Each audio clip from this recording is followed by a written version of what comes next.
Music just didn't suddenly become faster. It was that patience stopped being rewarded. There was a time when a track could take 2 to 3 minutes to arrive. But these days, if a track does not change or do something within 15 seconds, the audience moves on. It's not because the listeners are worse. It's because the culture is designed for movement and novelty.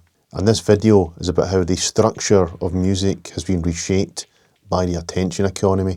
Tracks used to assume you were staying. Long intros, negative space. The layers were gradually added. The structure wasn't trying to convince you, it was trying to absorb you. There was also a ritual around music. Someone would buy a record, take it home, play it from start to finish.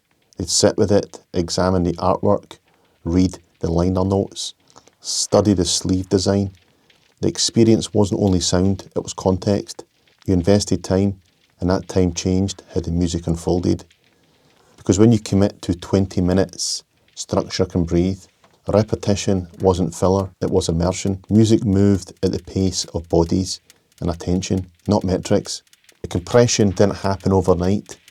Streaming platforms introduced measurable behaviour, skip rates, completion rates, engagement curves. When discovery is automated, anything that doesn't hold attention quickly is deprioritised. There's a well-known experiment conducted by Walter Mischel. Children were offered 1 marshmallow, now, or 2 if they could wait. It became a metaphor for delayed gratification, but behaviour shifts depending on environment. If the future feels uncertain, you take the reward now. Humans are also wired to respond to novelty. We notice what changes, what interrupts pattern, what feels new. That instinct helped us survive. Modern platforms amplify and prey on it. Tracks are shorter now, not because ideas ran out, but because endings stopped being heard. If most listeners never reach the final minute stops being written. Extended intros disappear, long transitions shrink. Music becomes modular. 3 to 4 minutes becomes optimal, not artistically, statistically. Narrative gives way to immediacy. Build-ups used to create tension, now they deliver recognition. The drop doesn't arrive after anticipation, it arrives to prevent loss and to create a moment that travels. Every section has to justify itself quickly. Silence becomes risky. Subtlety becomes invisible. Space gets filled. Breathing space is replaced with constant peaks and troughs. Density increases. Moments replace journeys. Music begins to feel efficient because efficiency performs better.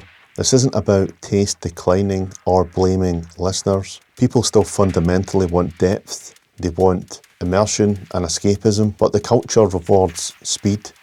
And when survival is based upon visibility, visibility shapes the art.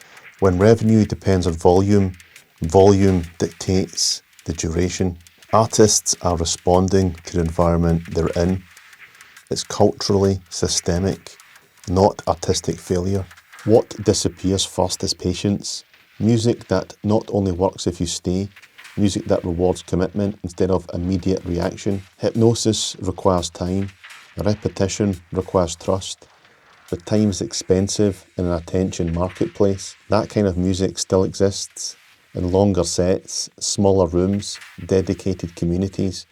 Not because it failed, but because it refuses to rush. This isn't nostalgia, and it isn't resistance for its own sake. It's about understanding what different cultures produce. Short attention spans produce short-form content. Novelty-driven platforms produce constant payoff. Depth hasn't vanished, it just needs to be chosen. Music still has the capacity to dissolve ego, but it's not the default setting. And whether that changes depends on what we reward.